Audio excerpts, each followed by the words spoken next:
প্রোডাক্টের প্রতি বিশ্বাসটা এসছে। আমার দাঁতের খুব সমস্যা ছিল, বায়োরিয়ার মতন, ওই ওষুধ খেলে ভালো, হ্যাঁ, বাড়িতে ডাক্তার, ইঞ্জিনিয়ার, টিচার সব ছড়াছড়ি, হ্যাঁ, বলে দিলে এইটা কর এতে মাখ, কিছুদিন ভালো, আবার যেই পুনর্মূষিকও ভোগ।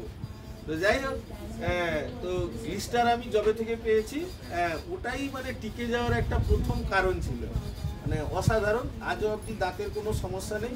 এবং এটা নিয়ে অনেক মানে ডেন্টিস্টের মতন অনেক ডাক্তারি করে চলেওছি, গ্লিস্টার ব্রাশ দিয়ে।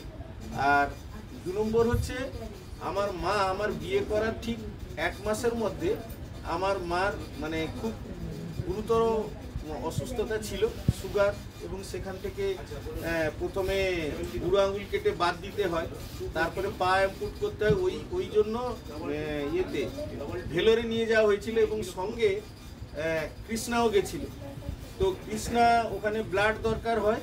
তো যখন ব্লাড নেওয়া হবে, এটা শুনলে অবাক হবে, তো ব্লাড গ্রুপ কার ম্যাচ করেছিল, আমার ভাই আর আমার মিসেস কৃষ্ণার ম্যাচ করেছিল। ম্যাচ করলে কি হবে, তো তার আগে যখন এদের ব্লাড টেস্ট করে, বলছে তুমি ব্লাড দেওয়ার দরকার নেই, তোমাকে ইমিডিয়েট ব্লাড দিতে হবে, কেন তোমার ব্লাড হিমোগ্লোবিন 6-এর নিচে। বলছে তুমি এলে কি করে, সুস্থভাবে আছো কি করে? তখনই বোঝা গেল তার টেস্ট করে সে পার্মানেন্ট একটা অ্যানিমিয়া রোগী। কিন্তু সেই দিন থেকে ঘুরে আসার পর থেকে ও তো ভয়ে ব্লাড দেয়নি। তো তারপরে আজও অবধি চেরি আয়রন, ক্যালমেক D+K2 আর প্রোটিন পাউডার, তো ওটা খাইয়ে এখন তার হিমোগ্লোবিন লেভেল মানে ওই 5.5-6 থেকে সব সময়ের জন্য 13-14 থাকে।